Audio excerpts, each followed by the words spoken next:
Hey everyone, it is a few days after Christmas and I have the whole house to myself tonight. So I just decided to do a chatty catch-up video and address where I've been for the last couple of weeks. I was consistently doing my Chatmas series pretty much every day, and then I kind of went silent. And honestly, I just have been having kind of a tough time, and I really just needed to take care of myself. And I have gotten a few comments that suspected that it might have been the comment that I received on one of my videos that I ended up making a video about. Basically, I interpreted the comment in a way that it was not intended. And so then I made an apology video, and that is not why I've been gone. I did need a few days to process that interaction. I was giving myself kind of a brief YouTube timeout, but I had planned to come back a couple days before Christmas to finish out my Chatmas series, and I didn't quite make it. In terms of those videos, regarding the interaction between me and the commenter, I, at this point, am okay leaving those videos up. I have gotten a few comments asking me to leave them up, sort of as an example of what can happen online and maybe potentially how to navigate it, or like one example of how to navigate it. And I'm totally fine with leaving it up if it's helpful. But if the original commenter would like me to take the videos down, you can definitely let me know and I will do that. So either way is fine. I really have processed my feelings about it, and I do, regret making the original video about the comment because it was not at all my intention to make anyone feel badly. I truly did not think that this person was subscribed to me. I thought it was just a random person leaving a random comment, so I was really surprised to find out that it was one of my subscribers. So if I had known that, I never would have made the video. But it was just a really good reminder to me to just kind of slow down a little bit and give things some more thought.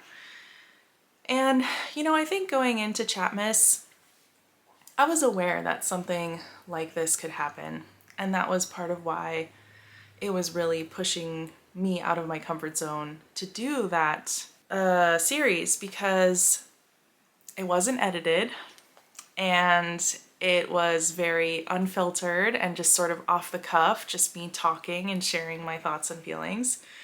So I was kind of nervous that something, I didn't know what it could be, but I was just worried that I may end up feeling like I had made a mistake and wanting to address that. But I think all in all, it was a really good learning experience for me because I'm human and humans do make mistakes, and that is part of being human. And so my therapist often says that what is more important then when we make a mistake is how we choose to address it afterwards. The repair is the most important part. So I'm really grateful for that lesson from my therapist. I mean, I'm grateful for all the lessons from my therapist. Literally, I don't know where I'd be without them.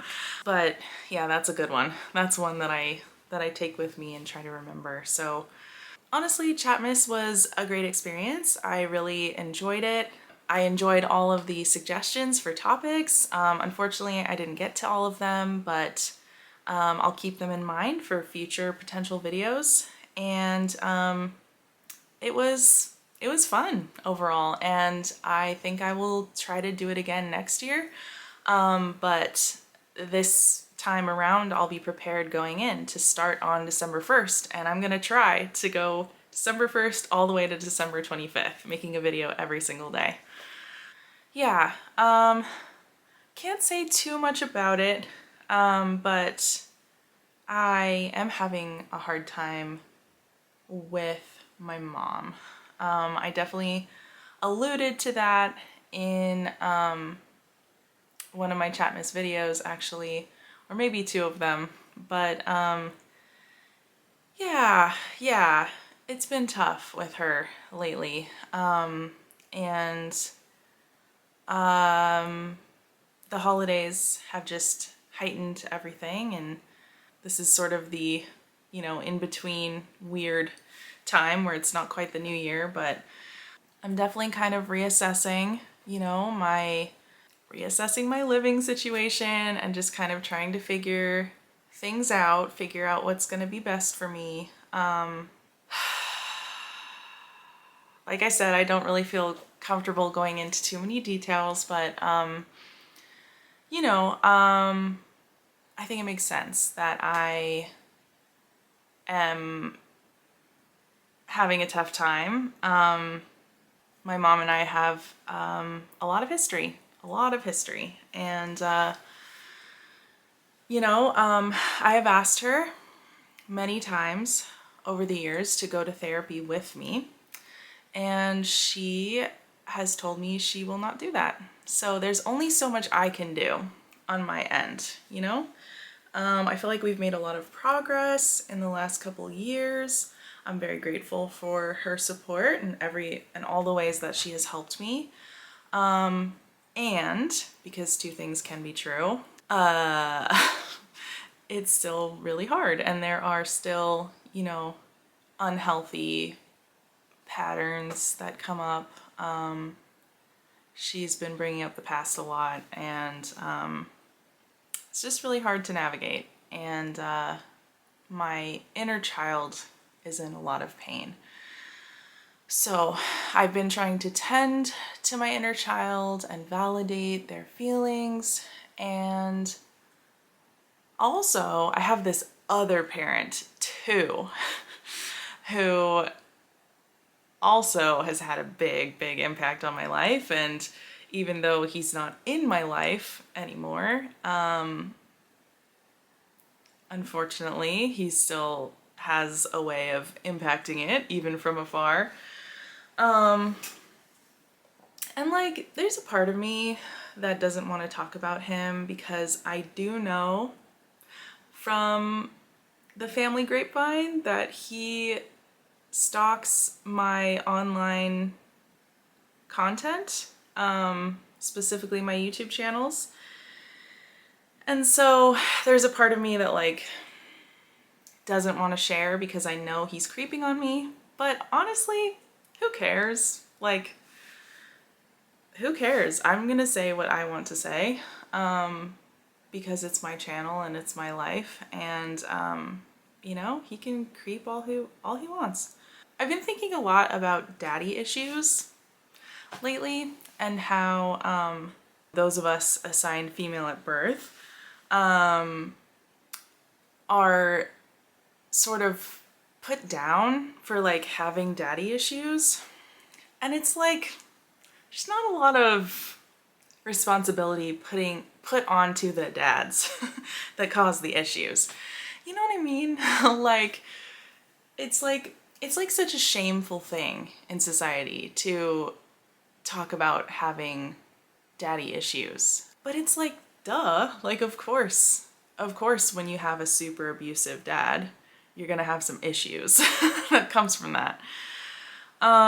So I think lately I've been just trying to embrace the fact that I do have daddy issues, and that like, that doesn't make me a bad person, or it doesn't mean that there's something wrong with me, or that I'm doing something wrong, or that it's somehow my fault, or anything like that. And I think the fact that I keep moving forward in my life, that I am going to therapy, that I am practicing all the coping skills that I learned there, that I am reparenting myself, that I am, breaking generational cycles, and that I am choosing to give my child a different experience than I had.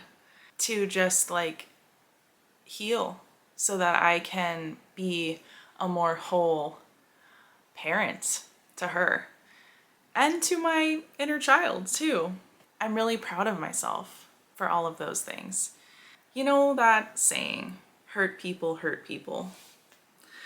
But I'm not doing that. I'm super hurt by my parents, and I'm choosing to take responsibility for myself and my life and own my shit.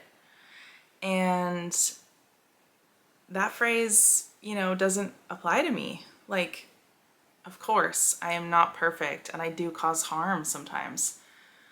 But again, repair. I focus a lot on repair when I do make mistakes and when I do hurt people. And I will not be a victim. I will not be, someone that blames my parents for my own bad behavior. And I'm just going to continue to validate that pain to myself. My dad was really cruel. And, I've shared a lot on the internet of some of the things that he has said and done, but I haven't shared it all. There is quite a bit that I still haven't even shared, like things more extreme than I've even shared. And, I'm so in my current life that sometimes I forget just how awful and extreme my childhood actually was, and how unsafe of a father he was to me. And yeah, it's a lonely thing in my experience to go through life without a dad. That's just something that I'm, naming and validating for myself. And yeah, a lot of those feelings come up around the holidays, You don't have to have someone in your life for them to still be making an impact, good or bad, and for you to think about them and for feelings to be coming up. Been dealing with a lot of that. More stuff I don't really want to go into details about regarding my divorce. That is still in the works. That's still pending. That's still a really tough ongoing part of my life. So that is also something, that is that has been impacting my mental health. So yeah, I've had to take some time to take care of myself. And the last few days, I cleaned my room, which was a really wonderful act of self-love. I've talked on this channel before how cleaning my room is an act of self-love that I do for myself. And it took a lot of gentle self-discipline to get myself to do it. My room was a mess. For a couple of weeks, the mess had just grown and taken over. It was just like, as my mental health got worse, so did my room. And so I just was getting to the point where I was like, okay, I have to do this for myself. Like, I cannot live in this room anymore. And so I cleaned it, and oh my gosh, it's such a transformative experience for me. Every time my room has gotten really messy because of my mental health, and then I dig deep and I find the motivation to clean it, I feel like a new person after. And what was really cool is I decided to start listening to SZA's new album.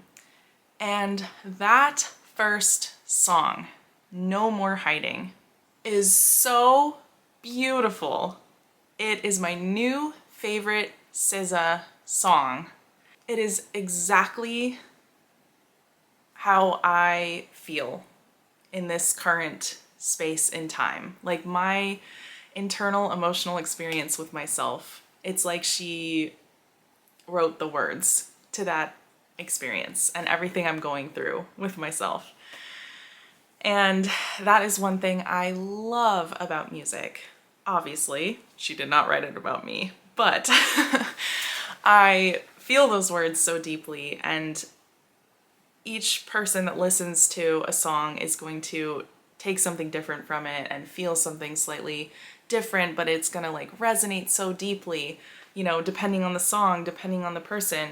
And that song, No More Hiding, it was just like, I just felt it so deep in my soul. And so I got so emotional, and like I had it on repeat. It's been on repeat pretty much for the last, like, ever since I heard it for the first time. I just want to read some of these lyrics. Hold on. No more hiding. I want to be real me, ugly. No more fake me fighting. I want to know what's underneath. Cut myself open to see what I'm made of. Just this like search for who I truly am inside, and this like journey of self-acceptance. Don't gotta say it because I already know. Everything I love, I gotta let go. Gotta break it if you want it to grow. Had to build everything twice over. Don't tell me because I know. I just, how does she know? How does she know what I'm feeling and what I'm going through? Also, the song itself is like just pure beauty. Like, it's so ethereal. It feels like a forest on a spring morning with like the light filtering through the trees onto the wildflowers, you know? And I just feel like I'm running through that forest all the way to like a cliff overlooking the ocean. Yeah, it's just beautiful. So that song has really been meaning a lot to me in the last few days, and highly recommend it. I haven't had a chance to listen to the rest of the album yet because I've literally been so stuck on this one song, but I'm sure the rest of the album is great because SZA is amazing. So that's where I've been. More videos to come in the new year. Thank you for watching. If you have made it this far, please put your favorite emoji in the comments. I don't have a theme for this video. Just your favorite emoji. And I will hopefully see you soon. Did you hear Nova sigh? Right on time.